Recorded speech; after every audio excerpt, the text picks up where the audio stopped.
మా దగ్గర అపారమైన తపహశక్తి ఉంది. కావున మమ్మల్ని మేము రక్షించుకోగలము.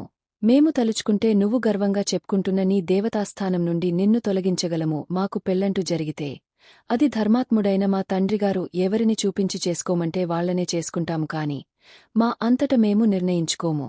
ఈ దేశములో ఏ స్త్రీ తన తండ్రిని కాదని సొంతంగా తన భర్తని నిర్ణయించుకునే రోజు రాకూడదు అని ఆ కన్యలందరూ ఏకకంఠంతో చెప్పారు.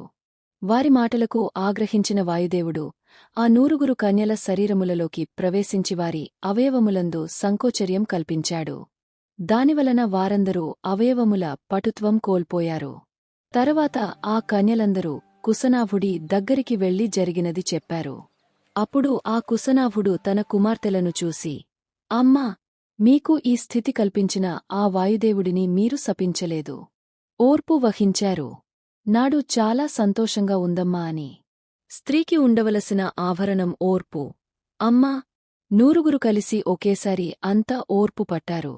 మీలో ఒక్కరికి కూడా కోపం రాలేదు. అందం అంటే ఇది. ఓర్చే దానము.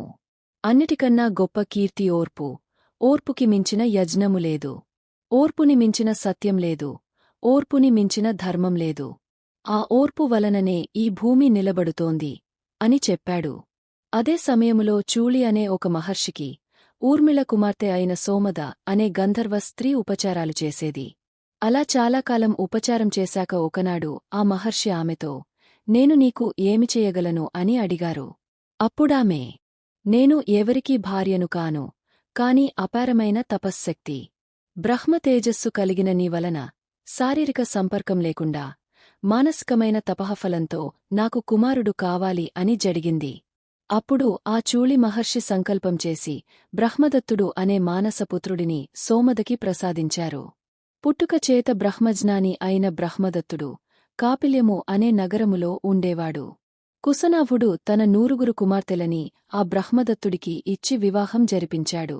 బ్రహ్మదత్తుడితో వివాహమవుతుంటే ఒక్కొక్కరి అంగవైకల్యం పోయి వారు మళ్లీ పూర్వ సౌందర్యాన్ని పొందారు. అప్పుడు సోమద వచ్చి తన కోడళ్ల ఒక్కొక్కరి చేతిని పట్టుకుని కుశనాభుడిని పొగడింది అని విశ్వామిత్రుడు రాముడికి చెప్పాడు. ఈ వృత్తాంతం విన్నాక అందరూ ముందుకి బయలుదేరారు. అలా ముందుకు వెళ్లినవారు గంగా నదిని సమీపించారు. అందరూ గంగని చూడగానే ఎంతో సంతోషించారు. అక్కడున్న మహర్షులు మొదలగువారు ఆ గంగలో తమ పితృదేవతలకి తర్పణం సమర్పించి అగ్నిహోత్రము చేసి ఒడ్డున కూర్చొని మిగిలిన హవిస్సుని అమృతంగా భావించి తిన్నారు. అప్పుడు విశ్వామిత్రుడు ఇలా చెప్పడం ప్రారంభించాడు. కుశనాభుడికి 100 కుమార్తెలు ఉన్నారు, కాని కుమారులు లేరు. తనకి కుమారులు కలగడం కోసం పుత్రకామేష్టి యాగము ప్రారంభించాడు. ఆ యాగము జరుగుతుండగా కుశనాభుడి తండ్రి అయిన కుశమహారాజు అక్కడికి వచ్చి, నీ కోరిక తప్పకుండా నెరవేరుతుంది. గాధి అనేవాడు నీకు కొడుకుగా జన్మించి మన వంశపేరు నిలబెడతాడు అన్నాడు. నేను ఆ గాధి యొక్క కుమారుడినే. రామ అని విశ్వామిత్రుడు రాముడితో చెప్పాడు.